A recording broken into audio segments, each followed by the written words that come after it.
right, I am back with This Week at Tassi, my weekly news roundup. This is kind of dominated by one big story that happened as of this morning after being rumored yesterday. Netflix is buying, or at least attempting to buy, Warner Brothers for, I think it's like $82.7 billion. So, 1 point whatever Activision's. It is a crazy deal that is not really exciting most people, and some people think it's kind of the worst thing to happen to the entertainment industry in decades, as a streaming service buys up a storied, cinematic studio. That whole thing is probably the biggest part of this, with like what's happening with theatrical releases, like what's happening with HBO Max, and like Netflix saying some stuff, but like who knows what they're actually going to do. One thing that is not really being talked about outside of us, the gaming people, is what's happening with Warner Brothers games. That is part of the deal. Like, this was not really in any of the headlines, but this does mean that Netflix is buying Warner Brothers games. You may recall, probably not, that Warner Brothers was looking to potentially spin off WB Games and sell it independently. That never actually happened, so it is still part of the package, and that is now going to Netflix. That sure raises a lot of questions about what's going to happen from here. It is all of the major studios from Rocksteady to NetherRealm, and we don't know every game in production, but we certainly know a couple higher profile ones, and this all ties into the IPs that Netflix now owns. So you have something like Hogwarts Legacy 2, which is sequel to the ridiculously smash hit original game, tying into the Harry Potter license, which will now be a part of Netflix's Harry Potter show as a kind of cross promotion for that, even if it's in like a different era. You have whatever DC games are happening in the future. We don't actually know. After Suicide Squad, it has been rumored that Rocksteady is going back to work on some sort of new Arkham-ish Batman game. That has not been confirmed, but that has been kind of the rumor. There is also supposedly a AAA DC live service game in the works, because gotta compete with the definitely not dead Marvel's Avengers. And then they just canceled that Wonder Woman game with the Nemesis system. Questions about what's going to happen with the Nemesis system, something that I'm sure Netflix probably doesn't even realize exists. There are the Lego games, Game of Thrones games. There are NetherRealm games, Mortal Kombat, Injustice, and you would think all of these are going to keep producing installments, but everything is just like thrown into the air now, and like who the fuck knows what's going on? Because Warner Brothers, people who work there, don't. I'm not even sure Netflix has like 100% plans set out, and because WB Games is probably like the fourth most important thing that they're getting in this deal, as if that. So the concern is obviously what's going to happen. Is Netflix like, hell yeah, let's get this AAA studio and all these AAA games, and like, we're going to be a big player in the game space now? That seems unlikely. People are definitely worried about just them closing down studios to save money because games are expensive, them doing layoffs, them canceling projects. None of that has obviously been announced because this news is like 6 hours old. But that is certainly the concern.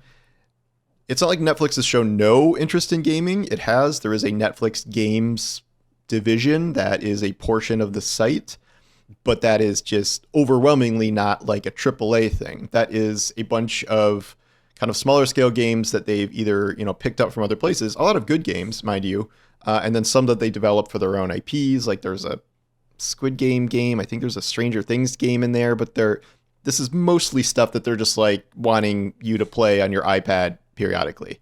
And I think there's been some cutbacks in Netflix games. So them taking over a full-on studio like this is certainly a challenge. And this is obviously a studio that has had its ups and downs. Hogwarts Legacy, crazy success.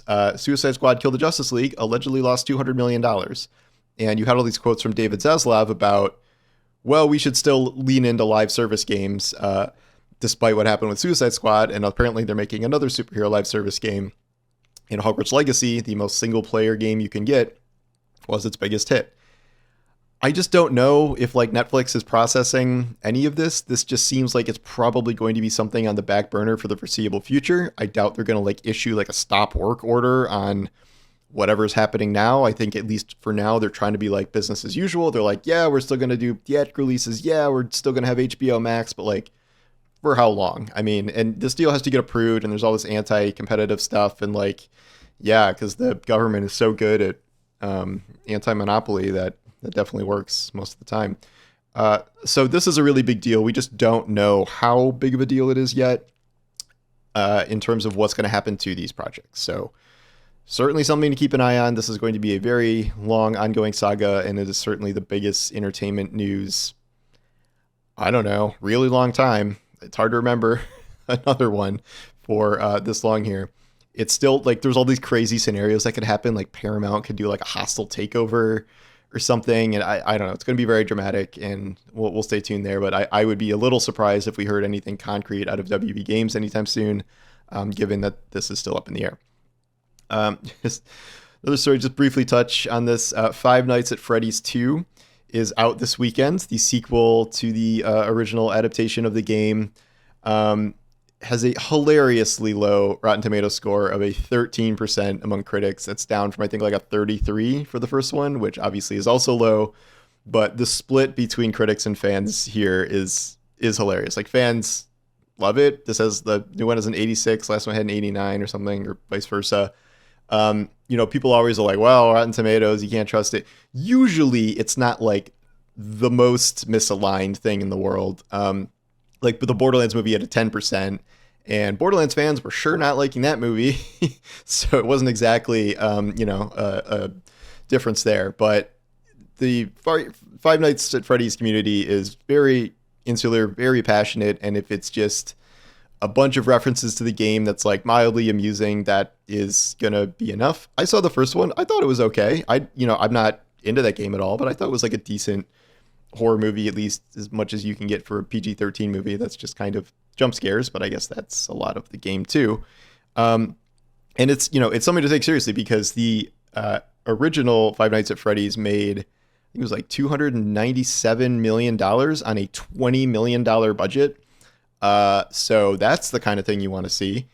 I do not think that the sequel is going to make that much. Mainly, I think some of the novelty may have worn off, where it's like, oh, this game is getting adapted for the first time. So I don't know if it's going to match it, but also the big problem here is it's going up against the still airing Zootopia, which just set infinite amounts of records for like an animated series, just an astonishing amount of money. So obviously that is still going to be doing really well. And, the age divide isn't like that wide between those, even if people should not be playing Five Nights. I think there's some overlap there probably. So we'll see how that does. It's going to make multiples of its budget easily, I imagine. So don't knock it. One thing I was kind of diving into this week is the arrival of Google's Nano Banana Pro, which, don't ask me why they name it that, but it is one of the most terrifying pieces of technology I think I've ever seen.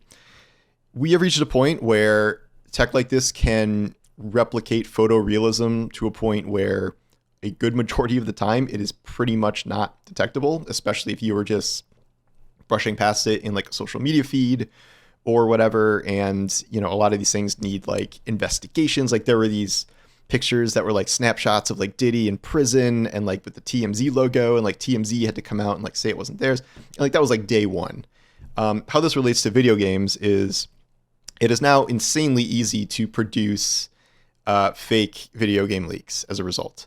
It was possible before, certainly with various image generators and stuff, but now it is much easier than ever.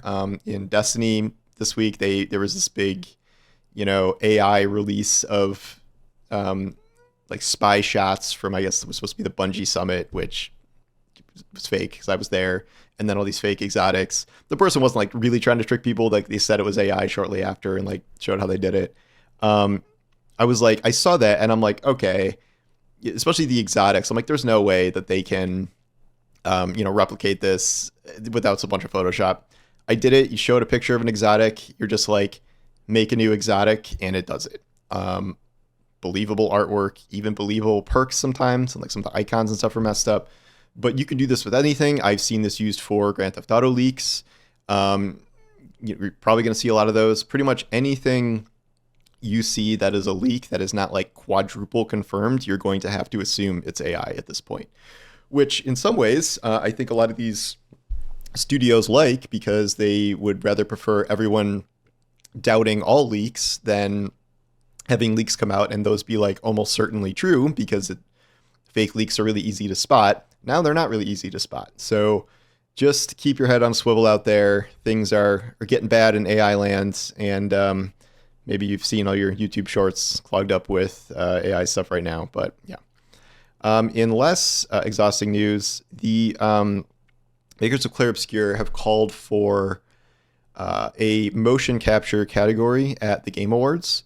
This is because there is currently just a best performance category there, and they have 3 of the 6 spots, which I'm not going to say is undeserved given the caliber of that game and those performances, but they were the ones kind of leading the charge here, saying it's not just voice work, it's these motion capture performances that bring these roles to life. Sometimes they're one and the same, but often they are not. This comes after Charlie Cox, who's nominated for playing Gustav in the game, said he's very honored, but like all credit goes to his motion capture artist who was in France, and he should give him the award. So I think Sandfall wanted to comment on that specifically. There's also, I was talking about this before. I mean, a lot of people are, about it's so narrow, like 6 people nominated for best performance in an entire year's worth of games when there's like ton of cinematic games. Like it was easy to immediately think of like a half dozen other people that should have been nominated in there. So, best motion capture is one way to split it. It's not quite the same kind of performance, but I'm fully on board with that. There's also splitting it by gender, which is what a lot of pretty much all the major award shows do across like TV and film for the most part, not all of them. And then if you don't want to do that, you could split it into lead and supporting. I don't think you need gendered and lead and supporting, but I think just splitting it between lead and supporting is probably enough, because at least you get another 6 people in there. The Game Awards are all screwed up in a bunch of different ways, but this one seems like kind of an easy win when they have like so much, like you need like 8 esports categories and you can't give like 2 categories for best performance of the year. Like it's probably this like second or third most important award after Game of the Year and maybe like game direction, but it that needs to be improved, and I think Sandfall is doing good speaking up about this, given that they just took all these nominations and they're probably going to mostly sweep the show. On betting markets, there is a 94% chance that Clair Obscur is going to win Game of the Year in a year of really awesome games, and I would not take that bet. Finally, we arrive at our good old friend Destiny, which has launched Renegades, its new Star Wars expansion. I have been talking about this through the week, and it's kind of a good news, bad news scenario. Well, depends who you are. I'm of the opinion that I think this expansion is pretty good for what it is. I am not turned off by the Star Wars stuff for the most part. I think it is fun and cheesy sometimes, but mostly it works, I think, within the universe there. The activities, I think, are pretty good for now. Obviously, there's long-term fatigue and stuff we're going to have to figure out, but I do think it's better than Edge of Fate. Hell, I'll say it's better than something like Shadowkeep, because like there have been a couple lackluster expansions out there, but it's not enough. This was always kind of predictable that this was not going to draw in as many players as the Edge of Fate, because that was like the first post Light and Darkness thing, and that did not do especially well. It was about a third of the finale of Light and Darkness. Again, not expected, but it would have taken a lot for Renegades to beat it, and namely, it needed something to get players excited over the last 6 months. And the opposite of that happened, where there was barely anything that happened in the last 6 months outside of like holiday events and a really crappy mid-season update and the portal. So coming into this, people were not very excited.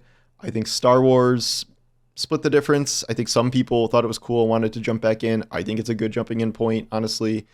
But all of this added up to numbers that were pretty much exactly what they were predicted to be. You take the previous month, you multiply it times 3. That's probably going to be the peak of the expansion. That's worked for almost every expansion within some variation, and that's exactly what happened here. 23,000 concurrents times 70,000 or equals 69,000, which is about 71,000. Not going to do the whole Steam charts rant again about people pushing back against that, but You can watch my other video for that. And yeah, so that's where things are. We're about to head into content drought again. You are going to grind out the levels of these different factions. Once that happens and you start getting all your blasters you want and stuff, it's going to be pretty much just the dungeon. Is the dungeon tomorrow? I can't really play on weekends anymore, so I'll have to catch up with that.